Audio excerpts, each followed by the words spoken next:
Dear me. Can't get on the thing. Wait a minute. Am I on them or no? I don't know what I'm doing here.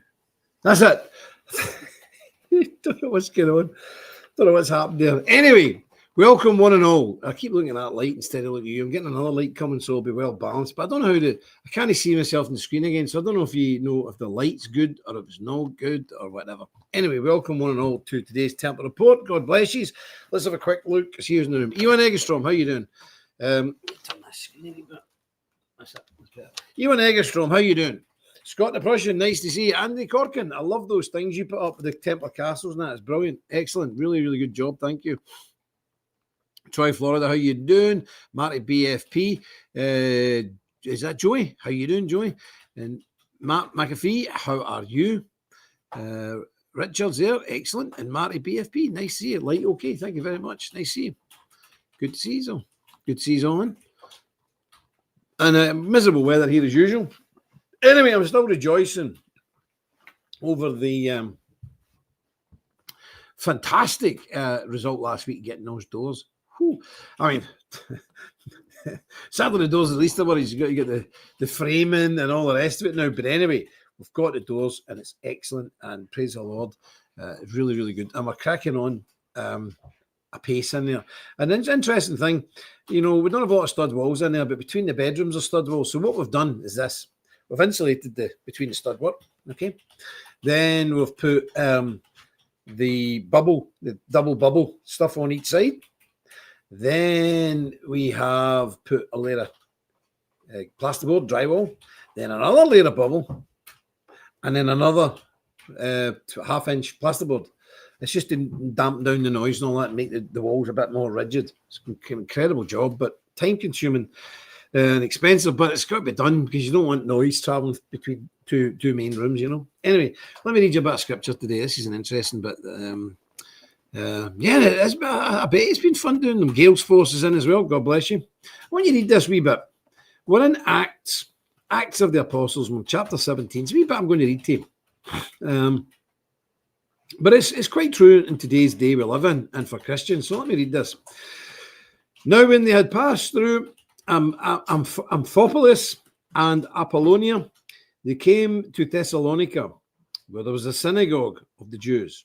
And Paul, as his manner was, went in unto them, and 3 Sabbath days reasoned with them out of the Scriptures, opening and alleging that Christ must needs have suffered and risen again from the dead, and that this Jesus whom I preach unto you is Christ.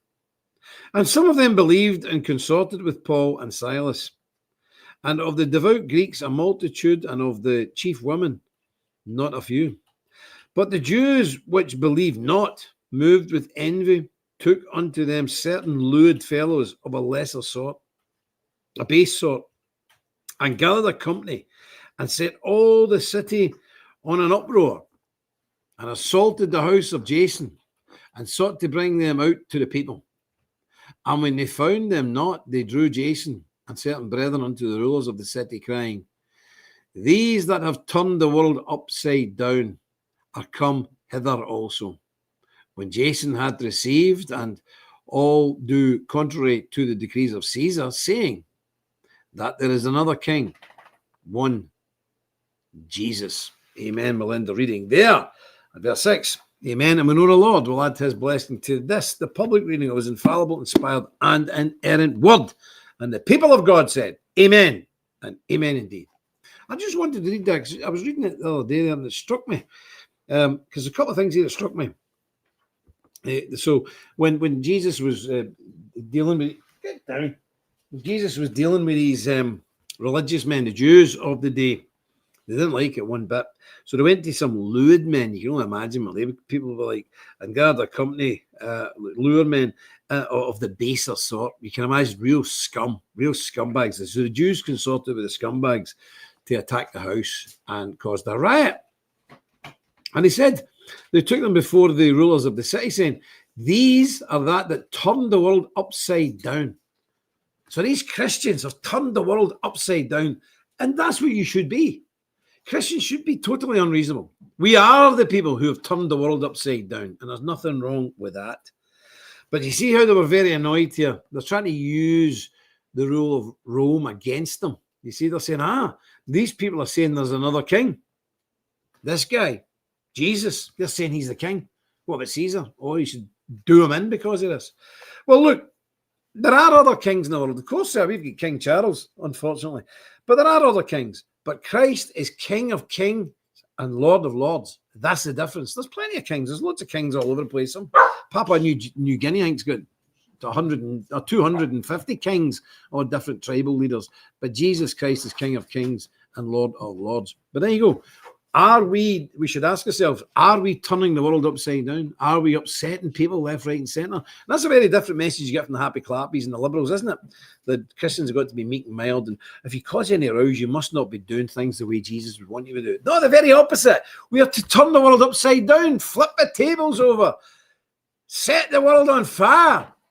That's what we have to be. So amen. Amen indeed. Who else is in? Gale Force is here, yes. And Roger Madison, yes. And Troy Florida, yes. There we go. We got that. Yes. It's a thing that I don't understand how people get this so wrong. But there we are. There we are. So the good news today is Donald Trump is in readiness now to make a military strike in Nigeria. And he's really tightened up the rules, not allowing Nigerians in, not to put pressure on the establishment to stop this slaughter of the Christians in that part of the world. And it's really dreadful. It really is appalling what's going on there. So hats off to Donald J. Trump, the President of the United States of America and leader of the free world. So without Trump, and he's got a lot of faults, we know that, but without that man, where would we be? And I liked this comment the other day. You know, this lunatic who's been elected mayor, this Muslim communist. Can you imagine that? A Muslim communist? Does it get any worse? Maybe if he was gay. But anyway, they've elected this guy in New York, and he's told Trump, we ain't going to have any ICE nonsense in this town. We ain't not having ICE in this town. He says, okay, we'll arrest you then. I love Trump's style. Imagine it. I'm the mayor of New York, and we ain't having ICE here. Okay, we'll arrest you. Brilliant. And I hope they do arrest him. I hope they do arrest him because it's very serious business. We're having these kind of characters running your country. But, you know, New York's only a third white European now, just like London. And just like London, now New York has a Muslimic mayor, and you're in for a shock. Because within 10 years of Sadiq Khan, that's the Muslim mayor of London, who's on the surface dresses like a Westerner, supposed to be liberal, Western democracy and all that. Nah. That's all a front. That's all hidden. Same with this guy in New York. In fact, he's even worse. I don't think Sadiq Khan's a communist, but he's just a ratbag. But this guy in New York's even worse. Well, within 10 years of Sadiq Khan taking over the mayorship of London, this is what London looks like now, regularly, week in, week out. And this is just the women. Have a look.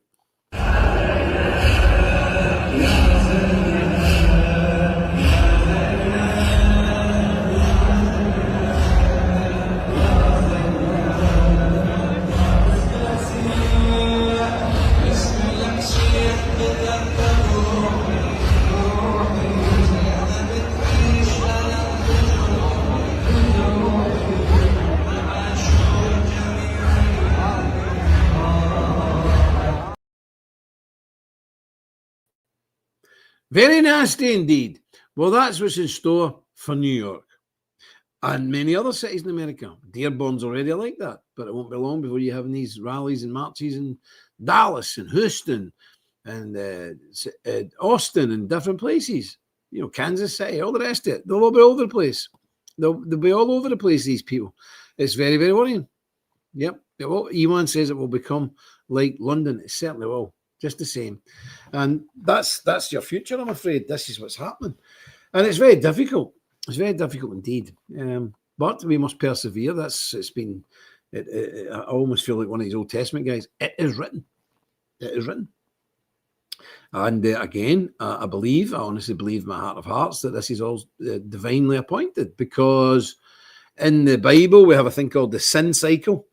I think it runs about 7 times, and every time the people of God rebelled against God, he punished them using the sons of Ishmael. You know who they are. And they were the chastening rod against the children of God. And I think that's what's happening to us, because look how many tens and tens of millions Americans have killed, and the British have killed in the abortion clinics of our countries. How could God not punish us? Do you understand? How could he not punish us? Look at the filthy, dirty laws regarding sodomy that's been introduced to countries. Look at the flaunting it and rubbing it in God's face, these gay pride, so-called gay pride parades. I mean, how could God not react to that? How? It's not possible. And we think of all the other stuff, all the filth and debauchery, pornography, and all that stuff that's going on. How could a holy, righteous God not react to that?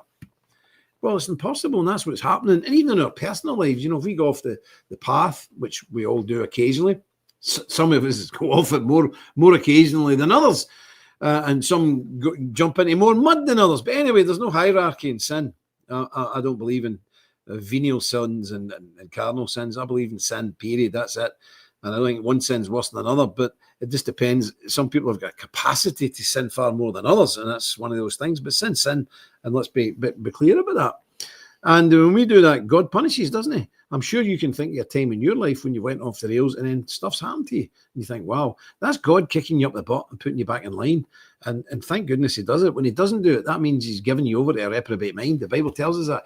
Given over to a reprobate mind, that's the last thing you want. And what does that mean? That means when you sin and it doesn't hurt you anymore. And that's the worst possible reaction that can ever happen, because that means God has took his hand off you, which would mean, in my theology, that he never had his hand on you in the first place. And that is very, very worrying indeed. Now, somebody says, Marty says Andrew Mountbatten, Windsor, he's more dangerous. Nah, he's no danger at all. He's nowhere near the throne, never going to get near the throne. But he is not Andrew Mountbatten, Windsor. He is Prince Andrew. You cannot de-prince a prince. We have a hereditary monarchy in this country. You cannot de-prince a prince. He is the son of Queen Elizabeth II, God bless her.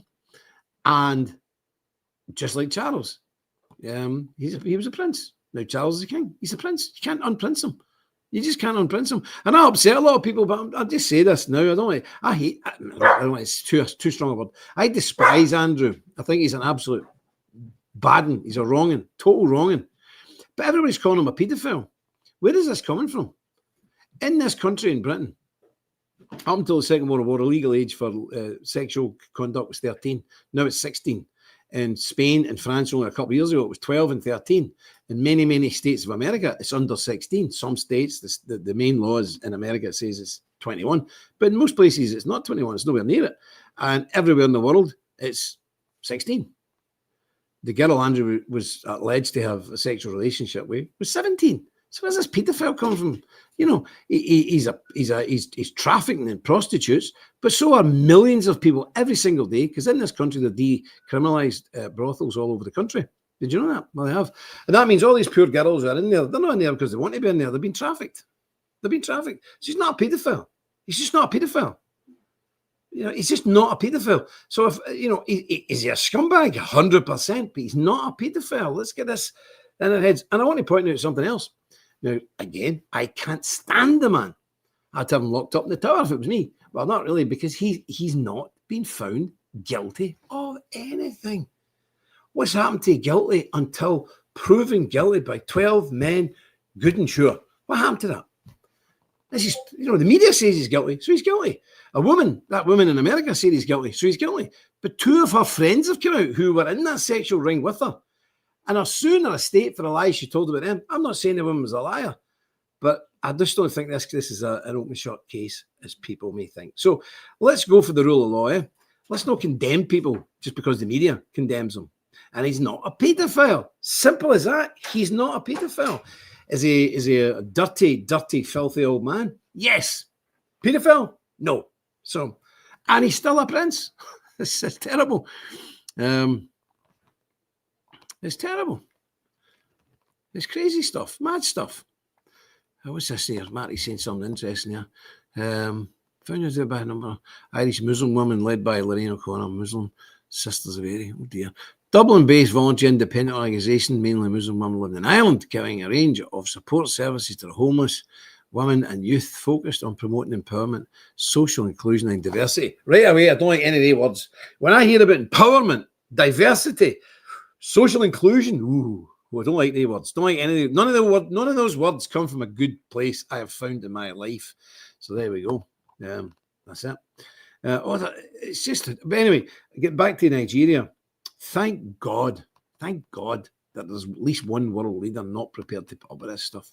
So let's hope that, let's pray that the American administration acts quickly and swiftly in this. And this is what President Trump had to say. Have a listen. The Nigerian government continues to allow the killing of Christians. The USA will immediately stop all aid and assistance to Nigeria. We're going to do things to Nigeria that Nigeria is not going to be happy about and may very well go into that now disgraced country, guns are blazing, to completely wipe out the Islamic terrorists who are committing these horrible, horrible atrocities. I'm hereby instructing our Department of War to prepare for possible action. If we attack, it will be fast, vicious, and sweet, just like the terrorist thugs attack our cherished Christians. Bang! It'll be vicious when guns are blazing. Oh, Lord, thank you. Can we have another few Donald Trumps, please? Getting vicious, all guns blazing. Oh, my goodness, what a man. Now, I'm telling you, it says in the Bible, there's a passage in the Bible saying charity covers a multitude of sins. Charity is another, you can translate another word, love covers a multitude of sins. Well, I'm telling you something else as well. Direct action like that covers a multitude of sins. What does that mean? Does it cover your sin? Not really, but it's not a good works thing. But God looks very favorably on people who use a lot of love. And the Bible tells us, love covereth a multitude of sins. And putting your neck in the block with that and preparing the Department of War, not the Defense Department, the Department of War, to go in and save Christians is an act of unfathomable love in this modern day when leaders don't give a hoot about Christian people. That is an act, and I'm telling you right now, as the Bible tells us, that does covereth. That love covereth a multitude of sins. So he's getting a wee bit of eyeball in some things there. I don't really understand the whole theological implications of that, but I can only tell you what's in the Bible. Love covereth a multitude of sins. And I think that's one of those things. And love comes in many ways. You don't need to cuddle people and all that. Do you love somebody? Your actions normally speak louder than words. And what Trump's doing there is fantastic. So we salute Donald J. Trump, President of America. Brilliant. Excellent. God bless him. There's Mitch Cameron and Sherry. How you doing? Don't worry about being late. You're not that late. Don't worry. Who's in here today anyway? There's not an awful lot of people in here today. I wonder what's happening. I don't know if there's a holiday on in America. Anyway, that's Donald Trump, and we're very pleased that he's taken that action. But I want to also show you, and he's right on this as well, these Ukrainian thugs. And have you noticed there's not many people with the wee emojis anymore, the wee Ukraine emojis? There's not many of them about now because people have eventually got the message. These people are crazy Nazi maniacs, as we told you several years ago. And if I remember right, some people in the Templar Order were not happy. They said, I don't know about this. I think he may have misjudged this. No, there's very few things we misjudge because we have consensus of very old and wise people. In fact, I'm one of the old team. I'm one of the younger ones. So old people tend to know things because they've been about. And remember, we're not based in Britain or America. We have many, many, many solid members, Brother Peter Imrie and Dr. Imrie, based in Eastern Europe. They know the score. They know the score. So we have people all over the world who know things. And we called it out at the time that Ukraine was a basket case, that Zelensky was a con artist and a warmonger. And we were right. Here's what's happening here in an Orthodox church when the Ukrainian army thugs come in because they don't like this church being... because most of all of Ukraine used to be under the Russian Orthodox Church, and they take a dim view of that. It's like getting into a Catholic church in America and attack everybody because they're under the See of Rome. And that's the thing. It's outrageous. But anyway, have a look at this. And anybody who's still got a Ukraine emoji on their timeline, send it to them.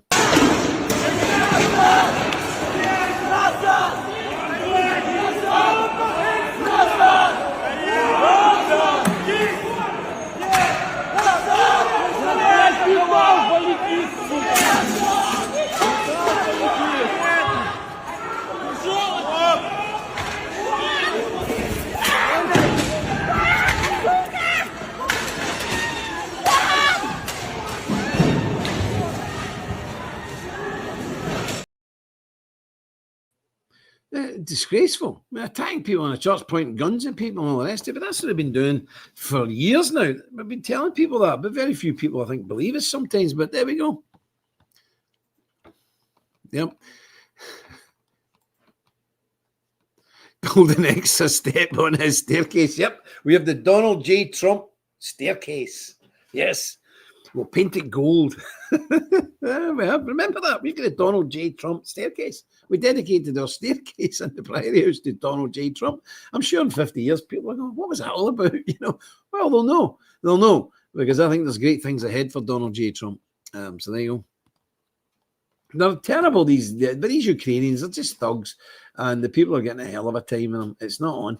But that's what's been going on, and we've been trying to warn people. But a lot of folk, they don't listen. They don't listen. Oh, I'm going to show you something as well. You know how Sammy is entitled by law. It's actually the law to take 2 weeks off maternity leave. I mean, what's that all about? I was, every one of my kids, I was back at work the same day. I was up at hospital all night, seen the baby born, back at work.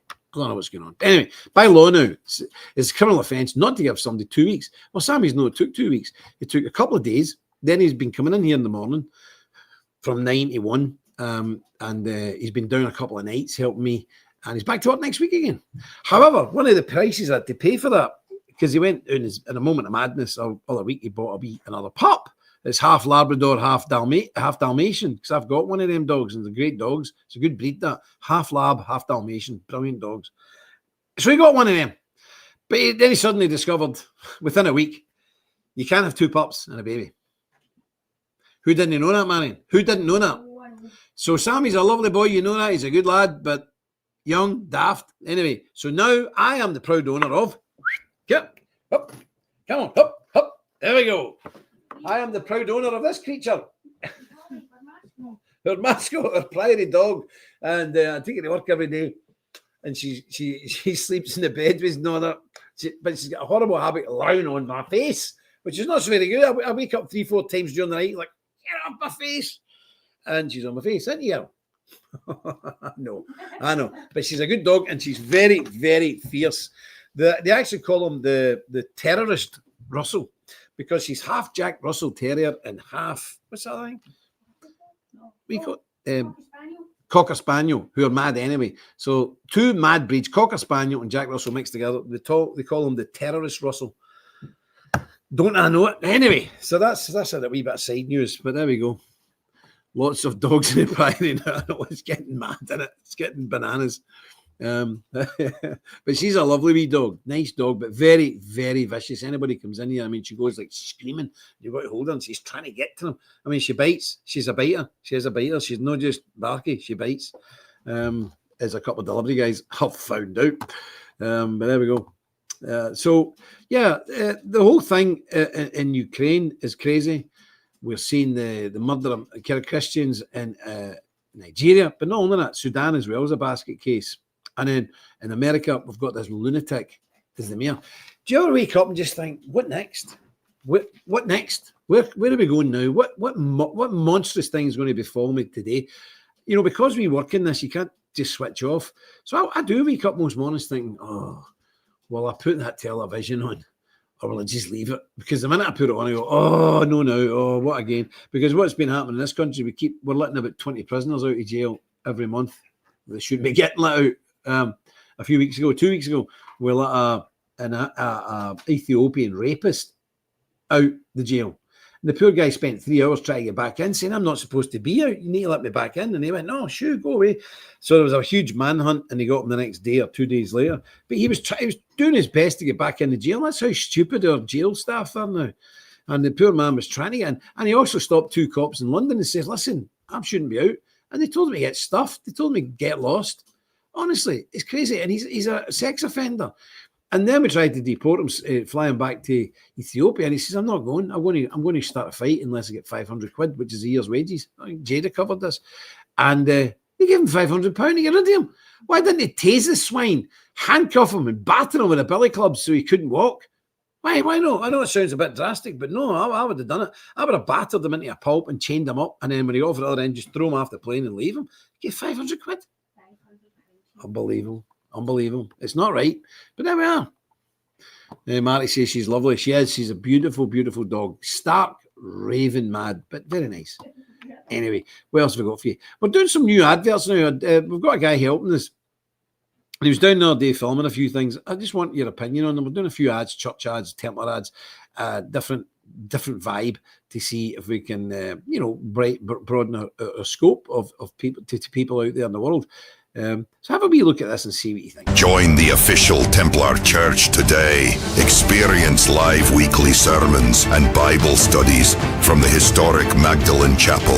Keep our Christian heritage and values alive. Join now at thetemplarchurch.com.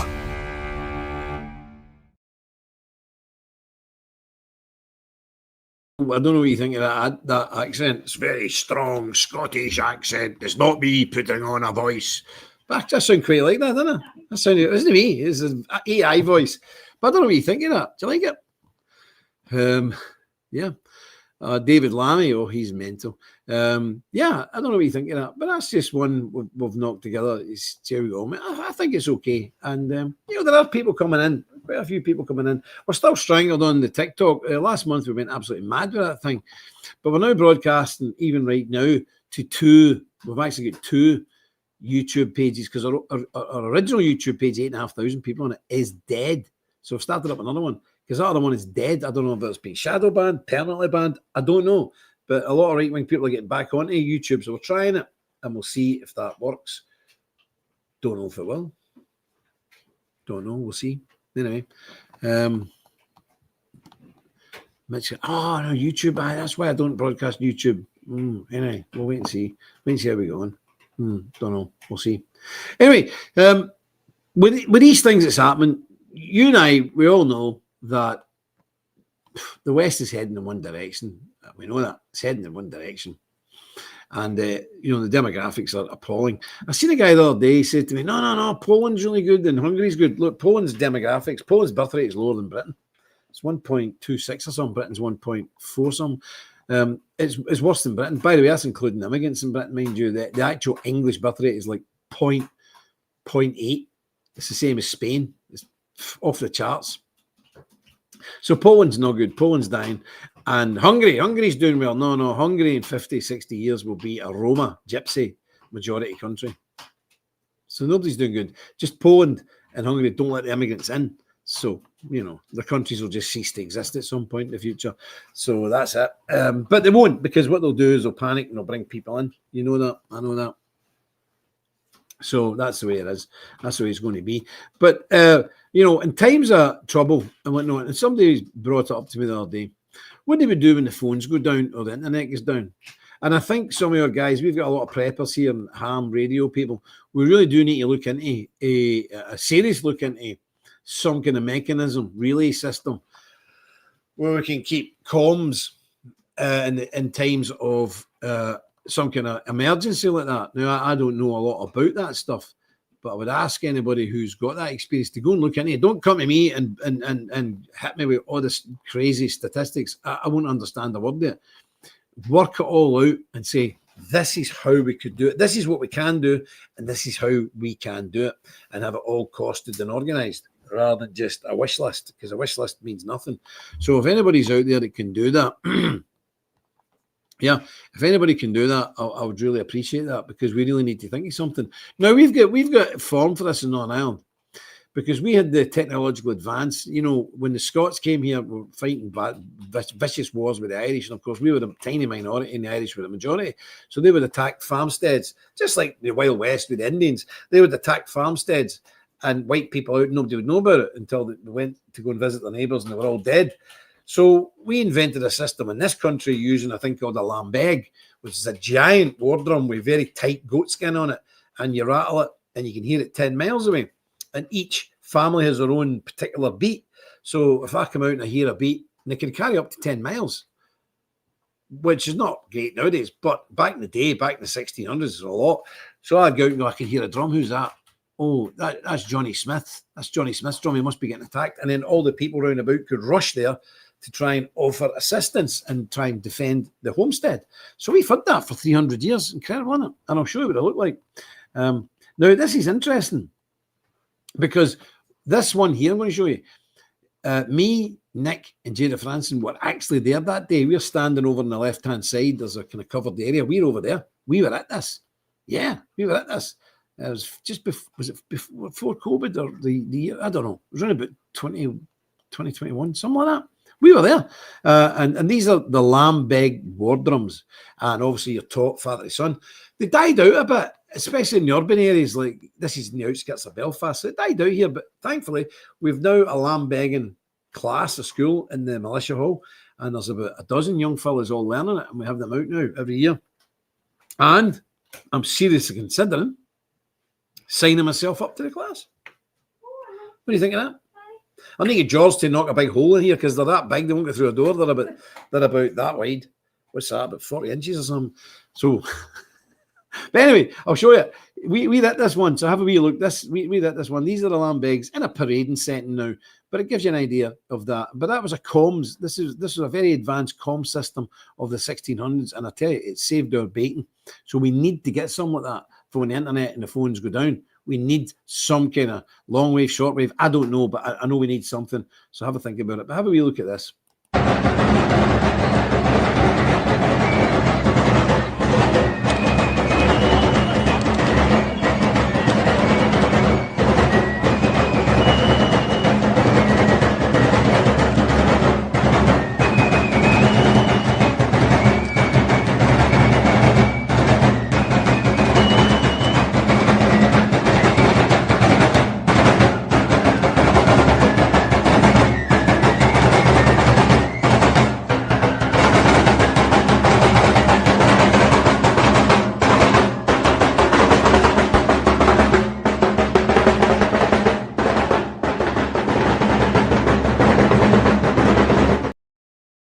Yeah, we're standing over there.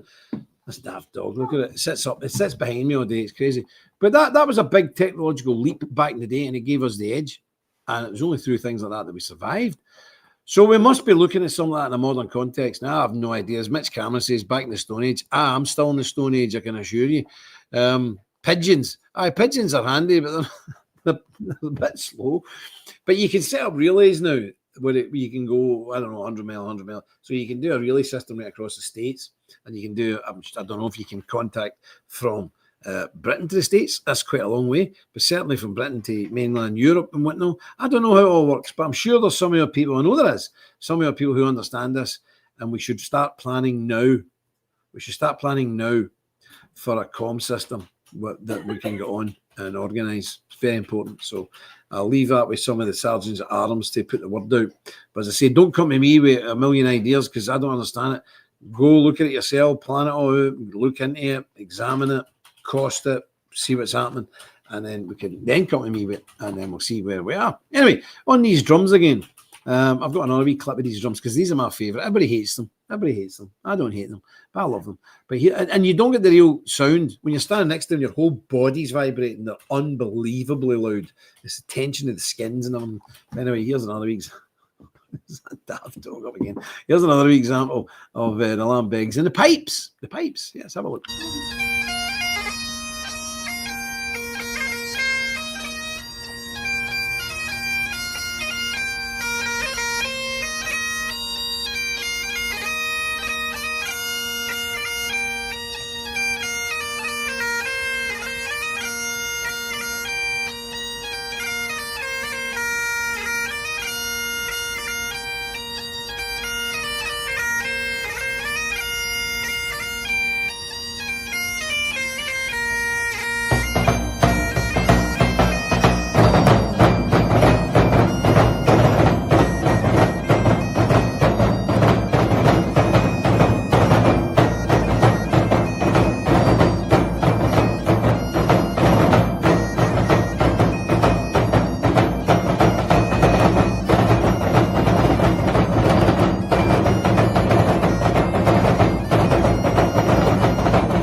tune was 100 pipers. I know. There's 100 pipers. I know.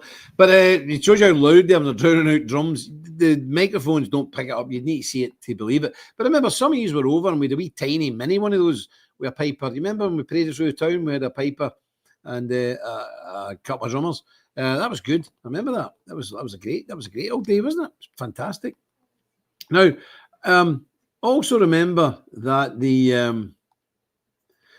remember, please, that this, well, certainly in Britain anyway, in the Commonwealth countries, Canada, Australia, New Zealand, whatnot, this Sunday is Remembrance Sunday, hence the badge. These new poppies now, you used to be able to put a poppy on it, the plastic stem on it. It was brilliant. You put in your buttonhole, no problem. Now they're making them out of paper. You can't get them to stay on. They're absolute garbage. But so this is when we remember, and obviously I will be representing the order here locally at the local war memorial. We have all the art branches of the army represented. We even have the SAS because one of the founders of the SAS, Blair Main, Paddy Main, comes from these parts. So the SAS from London always send over a delegation from the SAS, the Special Air Services, famous SAS, Tillyreath, and normally one of the family of, was it Colonel Blair Main, one of the family always appear, and the Queen sends a representative to this wee town. The Queen's representative in Ireland is also sent here to Tillyreath. So I will be there representing the Templar Order. I think Sammy's coming with me. And then we will have a service in our own wee church because we have the war memorial in there from the First Great War. We will have a service in there dedicated to remembering the sacrifice of all the men in uniform who gave them. Yeah. Next Tuesday is 11/11, but this Sunday is Remembrance Sunday. So if you're British or one of us who have this ceremony, it is absolutely imperative. It's not an option. It's absolute duty to be at the war memorial this Sunday. No ifs, no buts, no maybe. And again, example, I was in a terrible accident. I smashed up my leg, my joints, my leg were all mangled. It was really bad. It was all wired up and everything. And it was bitter cold, like -10. And I was in the hospital, Glasgow Royal Infirmary, and right next to it is Glasgow Cathedral. And there's a war memorial. It's not the main war memorial in Glasgow, but it's one of them. And I said to the nurses, I need to get out of my bed and go to this memorial. And you're not getting out of your bed. I says, listen, I'm getting out of this bed. And there was a big round. She brought the matron and says, listen, if you leave that bed, we're refusing to allow you back in the hospital. And I said, I couldn't care less. It's irrelevant to me. I will be leaving this bed. All I'm looking for is a set of crutches and a big house coat just to put on my stripy pajamas. That's all I needed. I'm just going out the door. I'm only going 30 yards, but it's a big hospital getting out there. I don't know what I was thinking about. I don't know how I was going to do it. Anyway, we managed it. And they did let me back in. But then I was nearly frozen to death, actually. But anyway, there's no way that I wouldn't make a war memorial Remembrance Day. No way. Not possible. Even in jail, we had our own memorial in the jail.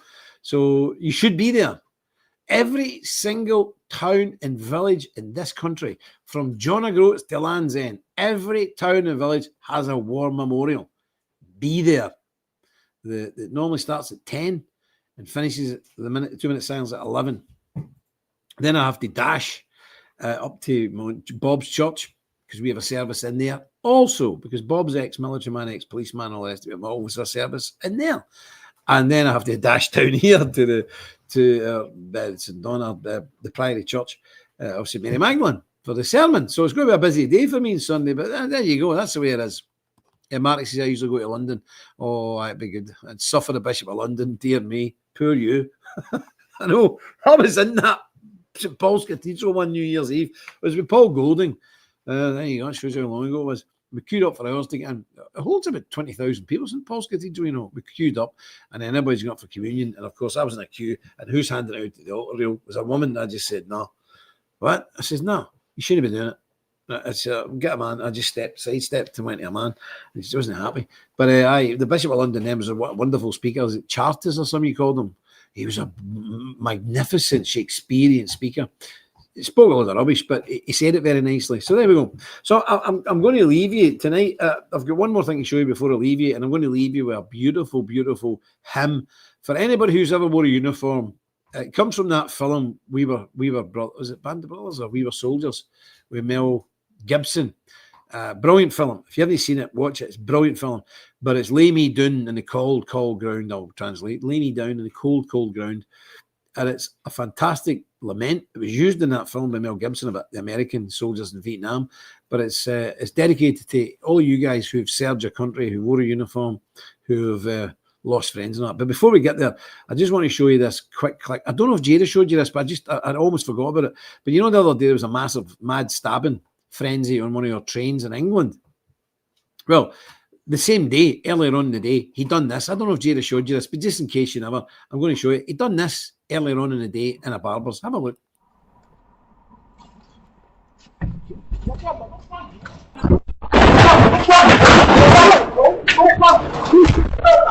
can just pull you out. I'm busy, bro. And you can catch business. I see what I have to see, bro. You, I'm allowing you, bro. Don't, bro. So, how I need to do, you are moving, bro. Man,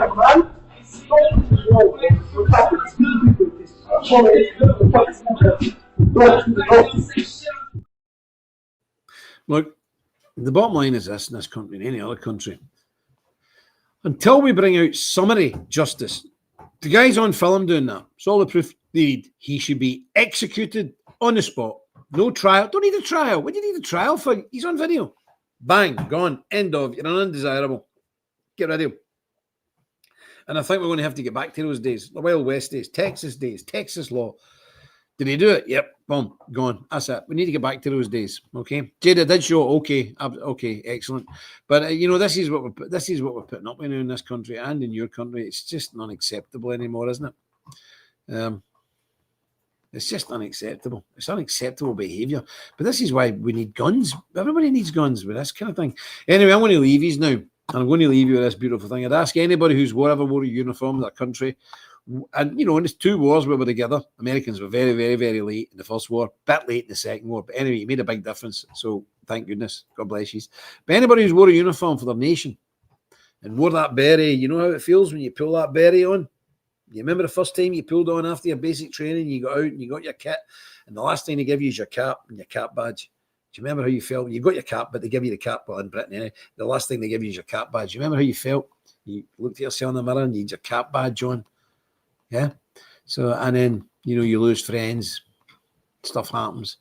And most friends you lose is after the battle, isn't it? In civil life, alcoholism, drug abuse, depression, suicide, marriage breakups, isn't it? So when you listen to this, just remember all those who went before us, our fathers, our grandfathers, our great-grandfathers, back in the midst of time, who bled and died, that we would have the opportunity to live free in our countries. And that is why, my friends, that is why we must never give up the fight. You know our opinion. This cannot be stopped. Remigration is a myth. This cannot be stopped. And people say, oh, you're a surrender monkey, or you're blackpilling people. Let me be very clear about this.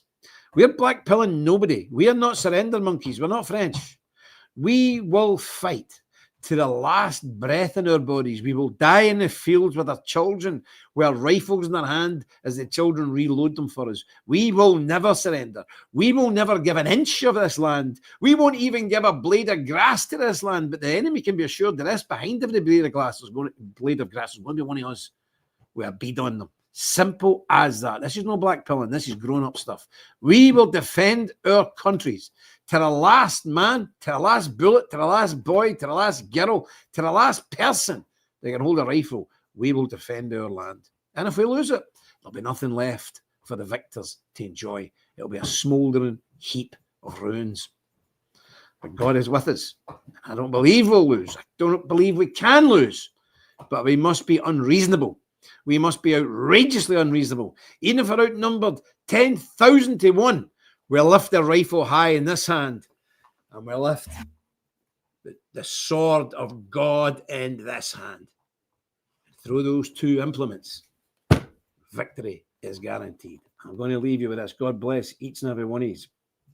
And remember, until we meet again, stick close to God. We won't go far wrong. Dus Vault. Let's see if I can work this now. Oh. What's happening?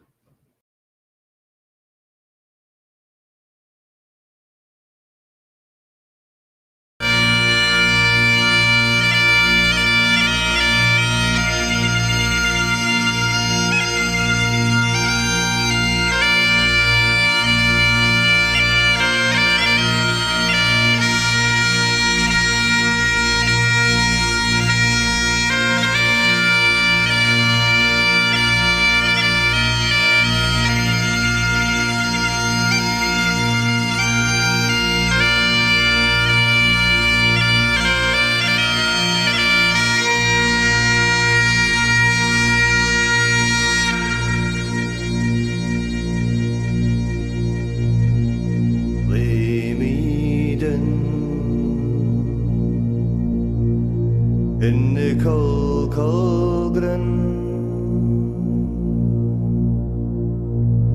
wherefore many more have gone. Lay me down in nickel colgrin wherefore many more have gone. When they come, I will stand my ground, stand my ground. I'll never be afraid. Thoughts of him take away my fear. Sweat and blood hide my veil of tears. Once a year, say a prayer for me. Close your eyes and remember me. Ne'er more shall I see the sun, for I fell to a German's gun. Lay me down in the colgrin wherefore many more have gone. Lay me down in the colgrin wherefore many more have gone. Wherefore many more